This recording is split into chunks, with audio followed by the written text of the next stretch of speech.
దమ్ముంటే ధైర్యం ఉంటే 10 ఏళ్లలో నరేంద్ర మోడీ అనేట ఆయన ప్రభుత్వం ఏమి చేసింది కంటోన్మెంట్కు, ఏమి చేసింది మల్కాజ్గిరి పార్లమెంటుకు చెప్పి ఓటు అడుగు అనే మాట బీజేపీ నాయకుడు నేను అడుగుతా ఉన్నా.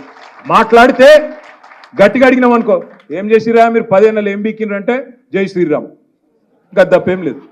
రామనామ జపున పరాయం వాళ్ళ అప్పున, రామనామ జపున 11,560 కోట్ల ఎలక్ట్రల్ బాండ్స్ అప్పున 11,560 కోట్ల రూపాయలు ఇవాళ బీజేపీ అకౌంట్లో ఉన్నమాట వాస్తవం కాదా? ఎలక్ట్రల్ బాండ్స్ రూపంలో మీరు ఇవాళ ఏదైతే స్కామ్ అంటుండ్రో, లిక్కర్ స్కామ్, అందులో ఒక ఆయన దగ్గర 60 కోట్లు తీసుకొని ఆయన బయటికి పంపింది వాస్తవం కాదా?